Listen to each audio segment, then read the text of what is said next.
Who are the best throwers in the world in 2024? What did we do this past weekend that may have changed the entire world of throwing? Find out on this week's Throw Show.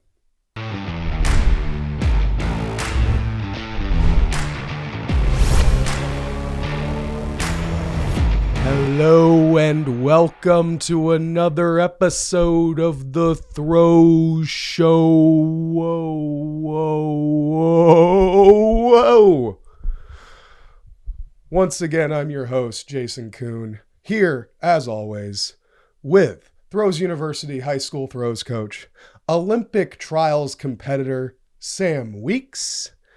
And Sam, I'm a little confused because you're right here, but you're also right in between us. Sam, what are we looking at right now? What am I seeing? How is this possible? What you are seeing is the People's Champ competing at the first indoor competition in Akron, Ohio. Take me through this, Sam. Where were you what did you and I do this week in Akron?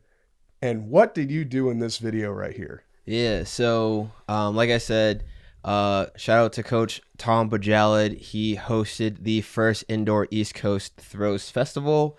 That was at Akron University.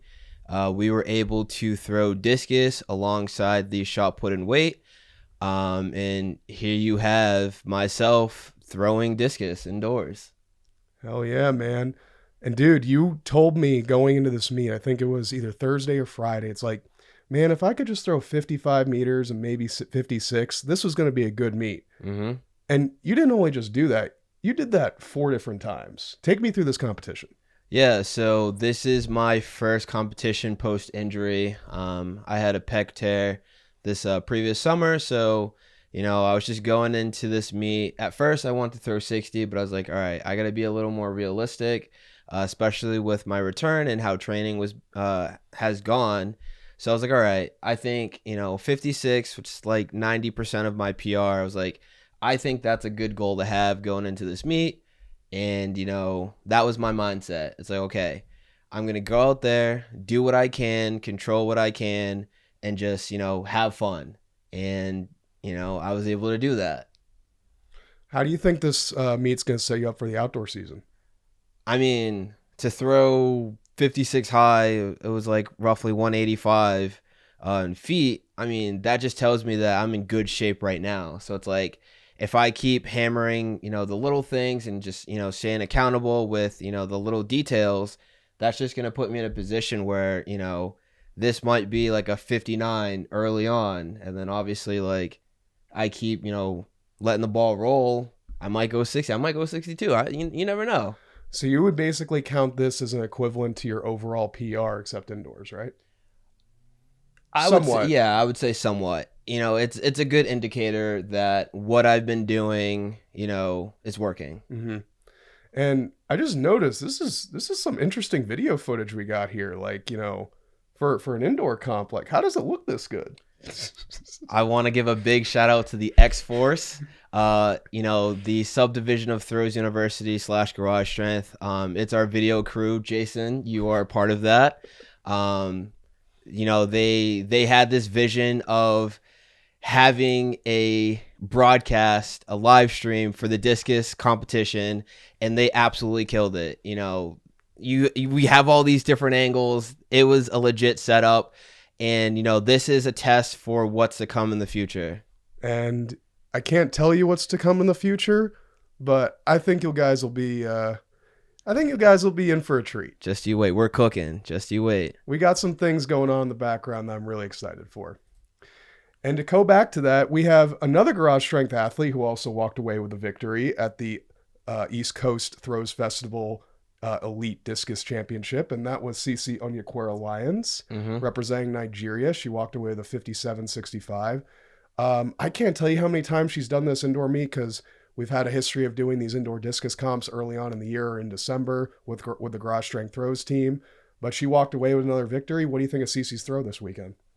I think Cece was super consistent with her movement, and obviously that resulted in her, throwing 57-65. She had the best toss of the day between both the men and women. And it really came down to just her movement. I think she came in focused, she moved well, and she smacked a big one. I think one thing that I want to bring up on this throw, not specifically this throw, but a throw in her series, because Dane was really impressed by this. She had like a 51-meter throw that was so sky high. That's like the fact that they even went 51 indoors for being that level of height. Like, you can only imagine what that could be if she actually got a good hit on it forward. Mm-hmm. Yeah. Yeah. I think it would have been scary far. But, obviously we're indoors. There's no wind. So, like, there's nothing really manipulating that. So I guess we'll never know. Well, we'll see when, maybe some winds come to play later in the season. I wonder what's going to, we'll see what happens at a certain location.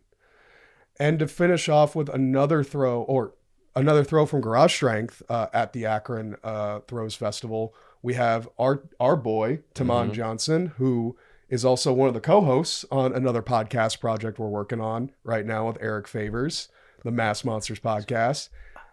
He hits a new indoor personal best at 20:36. Mm-hmm. Honestly, I was really happy with how this comp went. The crowd was electric. We probably had almost close to 100 people watching it, even after the Discus comp. And this is the end of a very, very long day, and everyone was super hyped. Yep. And especially T. What can you tell us about this throw here and how he looks technique-wise? So, if I remember correctly, T series, he started, decent, but I know he wanted more. And as I think after the third round, I was like, all right, like, we really got to get the crowd into it. I got to bring that energy. I got to be about that. And, we got the clap going. I think this was his fifth attempt. He set the tempo of the clap. We were all getting into it. He had good movement. He didn't fall out of the back, because that's what we've been working on, not falling. And he just smacked the finish. And, once he saw it, he had the pop off, and it was just big energy. It was just exciting. It was fun. Yeah, dude, I'll be honest. I've been watching T this whole off season on videos. I feel like technically this is the best he's ever looked. He's really, really strong. He's moving well. I think if last year wasn't a breakout year for T, this is going to be T's breakout year on the big stage, because I think his consistency and baseline of throws is so much higher than it's ever been. Absolutely. I think just overall, like, the technique is getting better. The weights and the strength training is getting better. Like, everything, all facets of training is just getting better. And I think that's, especially for him, and I think that's for all of us who represent Garage Strength. So there's more to come. Just trust me. There's more to come. I can't give you all details, but just wait. Talk to him. Talk to him, baby. And next up, we actually have a Roadie sport athlete coached by Justin Roadie. Abby Moore won the elite women's competition. So here's a good angle of Abby's technique going 1760 at the East Coast Throws Festival. Very much like that Roadie style of throwing. You honestly see this very familiar. You'll see this in a Fabry-like technique where they're very grounded at the finish, very, very fast feet, very fast arm strike. I know, speaking with Roadie, because I used to work with him as an athlete, that one of his favorite technicians was Paolo Del Salio, who's Fabry's coach. What do you think of her technique and her movement in this video? I like her movement. Obviously, with the throws, for big throws, you want to be able to work the ground. And I feel like under Roadie's training system, that's something that, all of his athletes do really, really well. It's like, they're super smooth out of the back. They attack the middle, but they really hold that grounded position and work the ball. So, I really like that, and I feel like they all do that well, and it's just like resulting in, big tosses. Yeah, and 1760 for this early in the year, and that's, pretty close to her PB, if not her indoor PB. Like, you can only imagine where she could be come indoor nationals, because that's obviously a qualifying throw right there. Mm-hmm. She might be able to turn some heads and really do something big at nationals come 2 months from now. Absolutely. And next up, we have another Garage Strength thrower. She She's the record breaker, man. We have Addie Stiverson. She broke the freshman outdoor national record this past summer at Garage Strength's Power Fest meet, throwing over 51 feet. She does it again at the Akron Throws Festival, throwing over 50 feet 10 to break the sophomore indoor national record. Yep. And I think that might also be the overall sophomore national record. I'd have to look into that. But I don't know what to say. Addie's a beast, man. Like, the sky's the limit for her. And I don't want to like make like over predictions, but it's like with her keep on breaking these class records, you got to think she's going to be gunning for the overall national record, right? Oh, absolutely. You know, I think she's on pace to challenge that national record. You know, as she continues to develop her technique and just develop her overall athleticism, because she's very young. Yeah. You know, she's a sophomore. She's, you know, relatively new to the sport still, and you know, she's figuring things out with the guidance of Dane and obviously her dad. You know, her parents, they're very supportive. So I feel like Abby's in a really good position to, you know, do something down the road that I don't want to say that we're going to be surprised by, but like, honestly, like, you never know. She's going to do something ridiculous. And one thing I wanted to add is her dad pulled me aside after the competition today. She's throwing off of a hurt ankle. Like, she was soaking her ankle before the comp, after the comp. She's actually throwing hurt right now. Mm-hmm. She's supposed to be playing basketball. She's actually supposed to be in basketball season right now. But the doctor couldn't clear her to play basketball, so she started to pick up the shot again for indoors. And she's breaking the national record injured. Yeah. I also saw the photo, and her ankle literally looked like a balloon. It was kind of wild if you really like put it into perspective. But you know, I feel like that just comes down to her character. It's like, yo, when things get tough, you know, I'm just gonna, or in her case, she's just gonna, you know, push through it. Obviously, you know, with the right guidance. You know, I'm not advocating for competing hurt, but like, you know, being smart about your training, being smart about your recovery, and just doing what, you know, you can to compete. But even though that's the sophomore national record, that's not the current national leader. So we have Jessica Oji hitting the national leader at 53 feet, 6 3/4 inches. Mm-hmm. I believe that's over 1630. I really like her movement. It's highly specific to her. She clearly has a lot of power. Sam, what are you seeing here? She's a technician, dude. Like, look at her movement. She is so smooth. Like you said, it's very specific to her.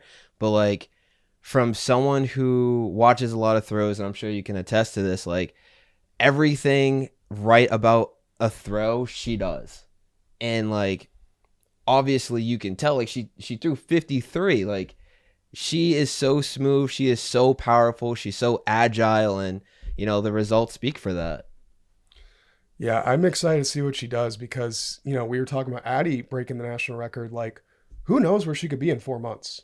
Like, you know, she's about less than 4 feet away from it. Mm-hmm. You know, based off her progression, she could be still growing. And we don't know how much training she's had going into this indoor season. She might be pushing that national record as well. Yeah. Next up, we have the high school national leader, Alex Jackson, opening up the year at 66 feet, 6 inches. Looks like he's also a dual weight thrower, throwing over 70 feet.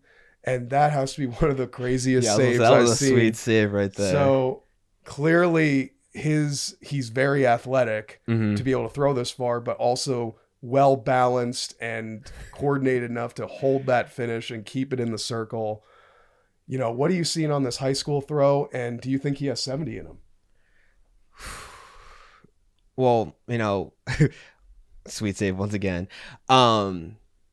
I think Alex is another one who has really smooth technique. Like, I know his coach, Coach Jay. They're at PBD Mass. I'm from Massachusetts. And Coach Jay has had a history of just getting these big guys and just making them very smooth with, you know, their technique. And, you know, Alex is that next guy up where, you know, he's competing week from week, you know, pushing these records, breaking, you know, state records, you know, county records, like all these different types of records. So it's just like, it's cool to see, but like, once again, to me, it's not surprising. Like, I know the history of PBD throws, and Alex is that next guy. So I think, under Coach J, like 70 might be a possibility. We just gotta wait. Yeah. I'm excited to see what he does. I think he could be a massive high school thrower, but also like it'd be crazy to see what he does as a freshman in college. Yeah. And next we have up, and I'm sorry if I butcher your name. I don't mean to do it intentionally. Akama Odule Luga. Ode Luga. I really hope I got your name correctly. If you watch this video, please comment below and tell me phonetically if I'm pronouncing it correctly or if there's a better way to do that. So again, I apologize.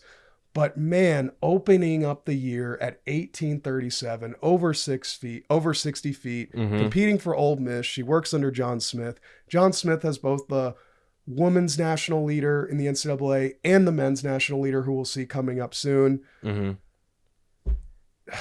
They're beasts, man. I don't know what John just knows how to get people to throw far. Yeah. No, he, clearly has the formula to get good athletes into great elite athletes.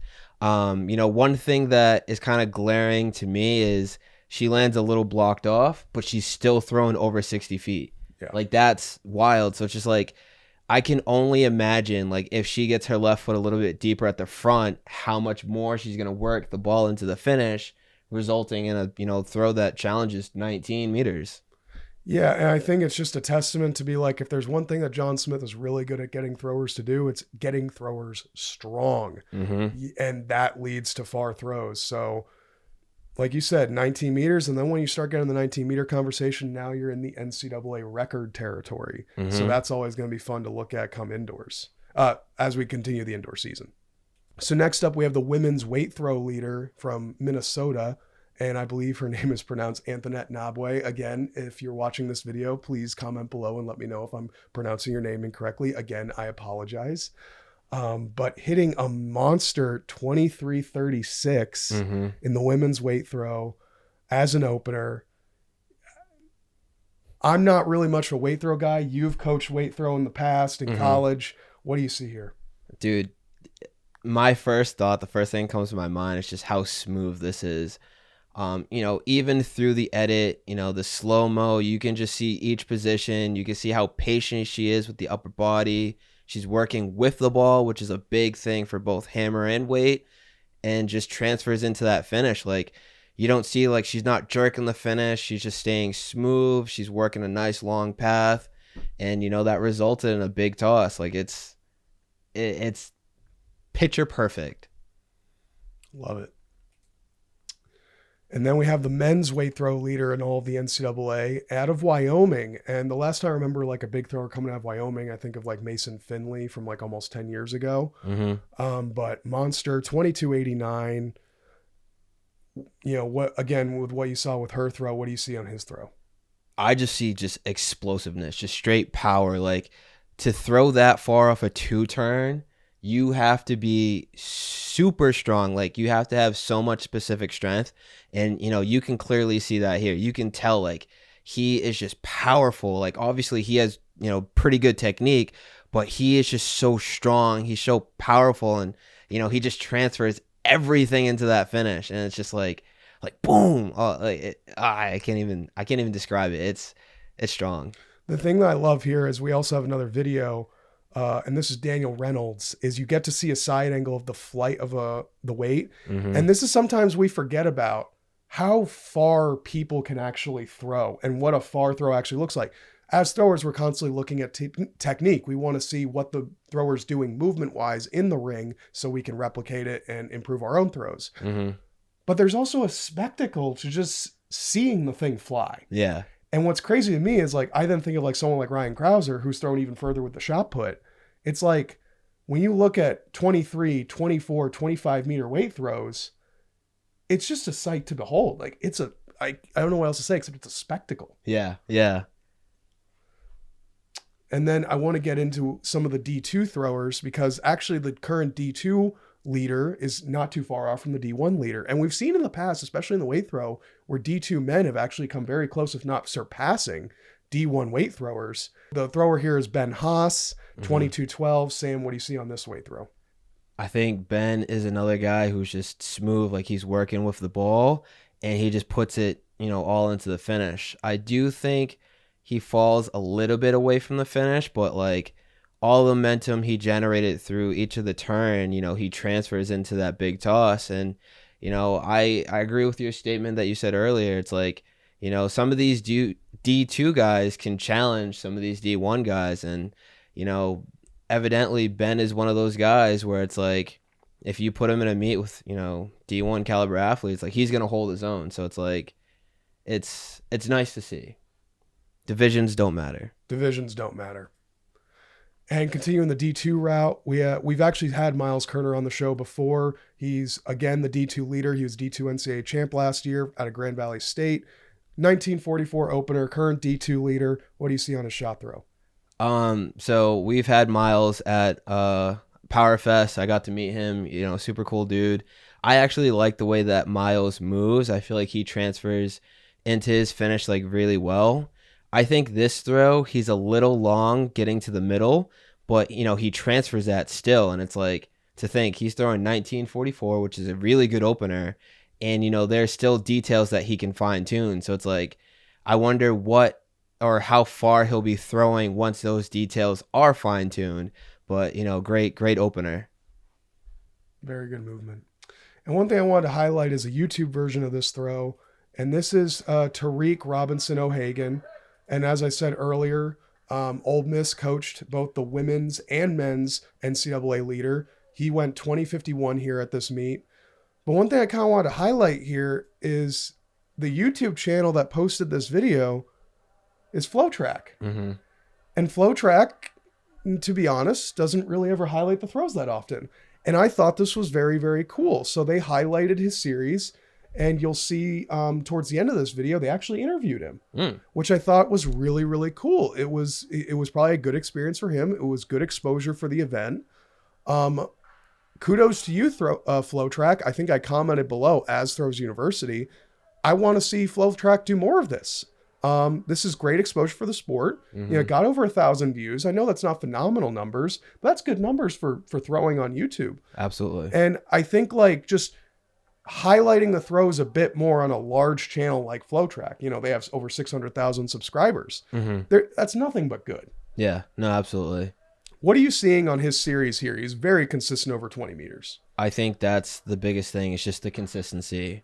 We know Tariq is a really good thrower. He was last year's NCAA champion. But to see him, open up that far, this early is obviously a good sign for his training and, what they're going to do for this season. So it's definitely good to see. Yeah. And just like, with you and I both being in throws media, good on you, FlowTrack. If you could do more of this, if you're at the meets that we're not at, the more interviews, the more highlights you can do of these athletes, the better. And, the more we can grow the sport together. So good on you, FlowTrack.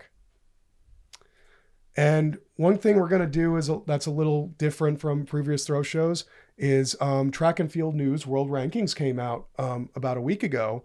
And so we kind of have the current leaders of the final world rankings from 2024. Now, the way they do rankings is based on a number of factors.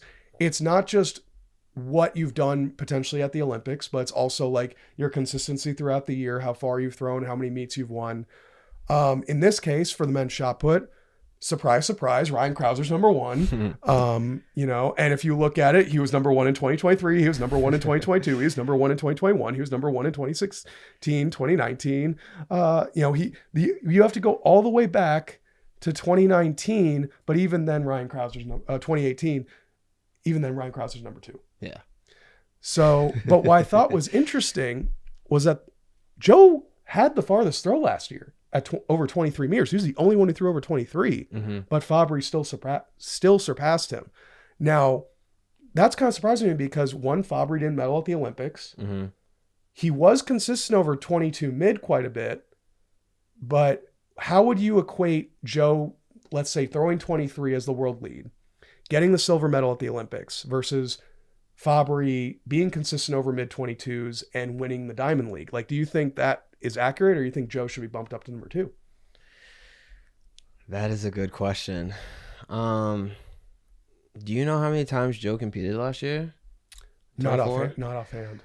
I want to say Fabry definitely had more competitions under his belt. I believe so. And almost every one of those competitions were 22 plus. Yeah. So I definitely feel like that weighed heavy. Not to take away from Joe, because he went 23, I think, twice in the same competition.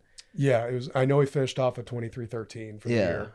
And it's just like that's huge in itself. I don't know. I don't even know how they come up with these rankings, but obviously the top three, like that's the top three, you're different. Like at the end of the day, you're different. And it's just like, I couldn't think of any other people to be in that top three.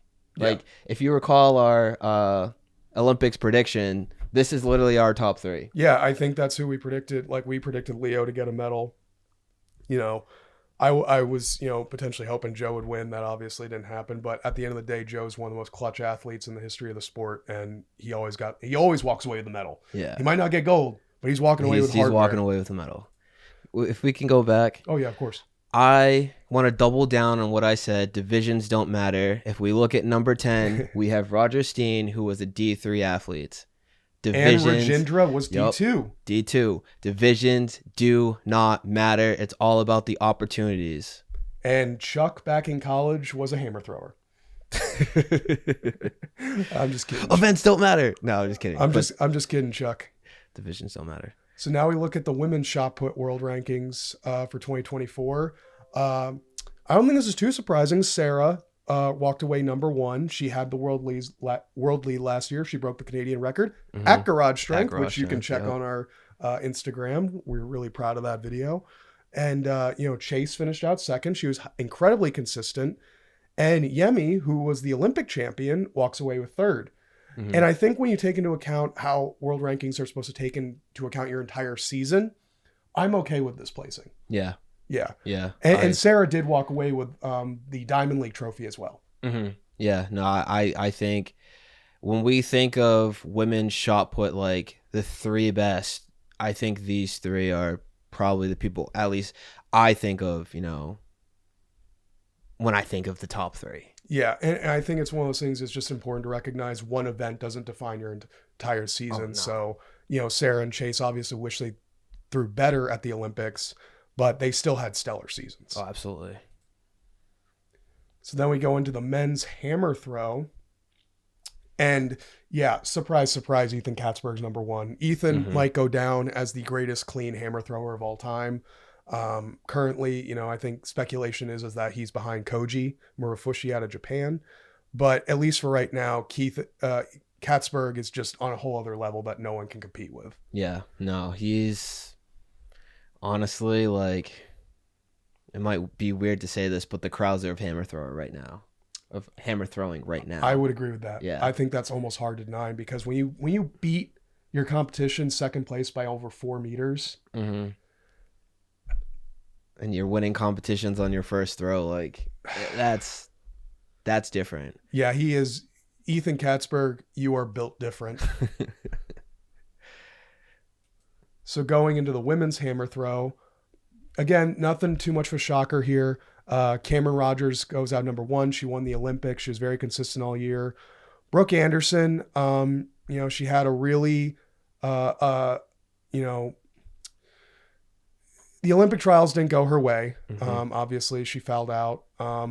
But this, in 2024, we're going to look back at, if not the year of Cameron Rogers, definitely the year of Annette Echikunwoke. This was her breakout year. She won the Olympic trials. People, kind of thought of her, she was a bit of an afterthought, but she walked away winning the Olympic trials and then walked away by being the first American women hammer thrower to win a medal at the Olympics, getting silver in a very, very tight competition with Cameron, might I add. She was leading for a period of time. Yeah, she was. So I agree with this list. I think this makes a lot of sense. I think Annette is only going to get better.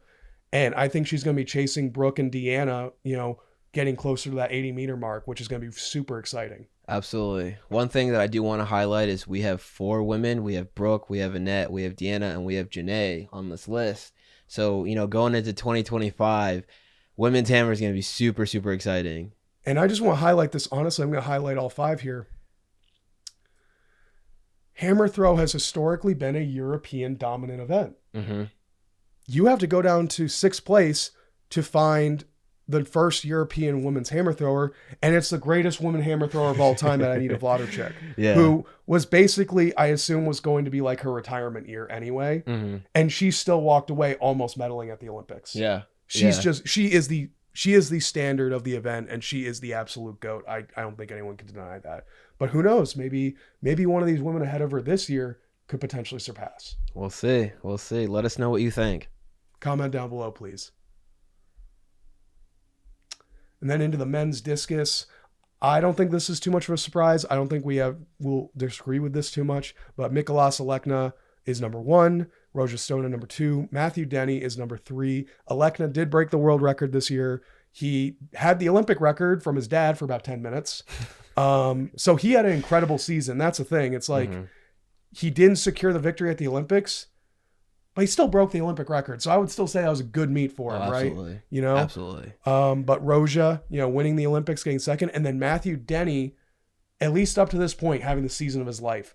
This man is the king of consistency. Absolutely. You can always depend on Denny throwing, if not a personal best, damn well close to his personal best on major competition. Jason, question. With what Roja did this year, do you think... All right, let me reword that. Do you think Denny should be number 2? With how consistent he is, especially at major competitions, challenging the top 2, do you think he could make...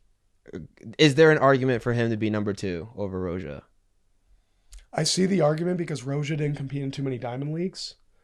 He didn't, and Matthew did win the Diamond League final. I could definitely see that argument. It's just that when you take into account that Roja won not only the Olympics, but also breaking the Olympic record, he did throw 69 at Ramona. Granted, that was a smaller, but it was still a world level meet. I agree with the list, but I could definitely make an argument for Denny. And because he was so competitive at higher level meets across the whole season, I could see definitely Denny being number 2. Yeah, I feel like 2 and 3 could switch at any point. Number 1's going to stay number 1. I would still give it to Alekna because let's be real. He was consistent over 70 at multiple meets this year. Yeah, let's be real, but I think 2 and 3. And then before as we wind down, we're getting closer to the women's discus. I really don't have an issue with this list. Jaime, our girl, is number 3. She had the world lead this year, farthest throw in the last 36 years, I believe, at over 73 meters. Bin Fang, number 2. And of course, Val Allman, number 1. Valerie had a season to remember. And for the history books, she went undefeated this year, won every single major, won everything that you could do in a season. She had the perfect season. Yeah. She might not have PR'd this year, but her consistency over like 68 to 69 meters at big meets when it counts, Val killed it. And I think, if she does show up to Ramona next year or this year, and we believe Jaime is going to compete as well, who knows what both of them could do in those conditions. I think the women's world record for discus is absurd and shouldn't technically exist. That's my opinion. You can disagree with me if you choose to. But I think they could both challenge it in those conditions on the right day. Absolutely. And I feel like if we can get both of them in the same competition, it's just going to, 1, make the competition, super exciting, but 2, just both of them are, super competitive. So they're obviously going to be gunning after each other. And I feel like they're just going to push each other closer to that record. Yeah, I believe so. And then we get into the men's javelin. And this one shocked me looking at this list. And I understand this takes into account the season as a whole. And admittedly, this is this is something I'm looking to improve on as a throws journalist in the year 2025. I'm not too familiar with how each of these athletes' seasons were. Neeraj Chopra is number 1.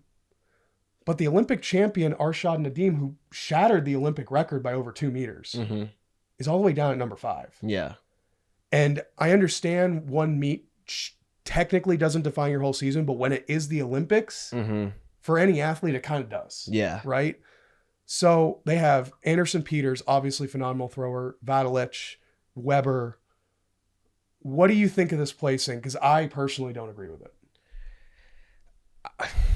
I know I you were paying attention to the event way more than I was, and that you were like thinking Weber was going to do damage at the Olympics, Yeah. but that didn't end up happening. Personally, I thought Weber was going to be in the top three. Obviously, my top three was a little bit, or the actual top three was different from what I picked.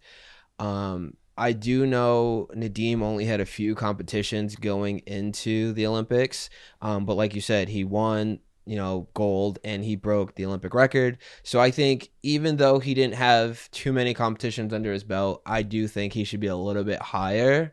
Because he also had the world lead, so it wasn't even just that. Yeah, like there are definitely other metrics that could boost him than being number 5. Yeah, I might agree that Chopra is still number 1 because of the consistency of wins, and he still got silver.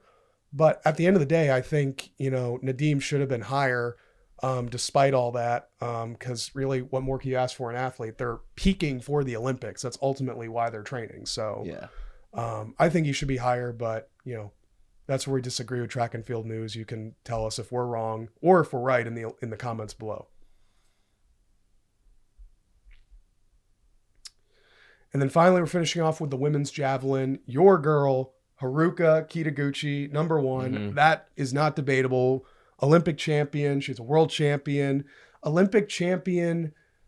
I think what's going to be really cool is, as of right now, Sam and I are looking to go to Japan this summer for the World Championships, and seeing how she capped off her year, super consistent, winning the Olympics. She's the number 1 thrower in 2024.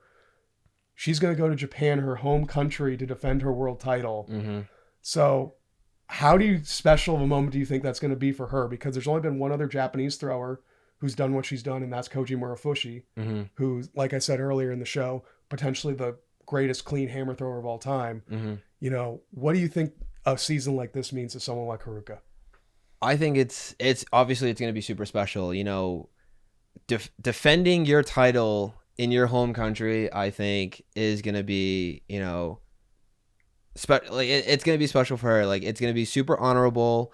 If you know anything about Japanese, history of Japanese culture, like, they are very into honor, and I feel like her being in the position to defend and represent, I feel like is just going to bring nothing but honor to Japan, her family, like her, just everything.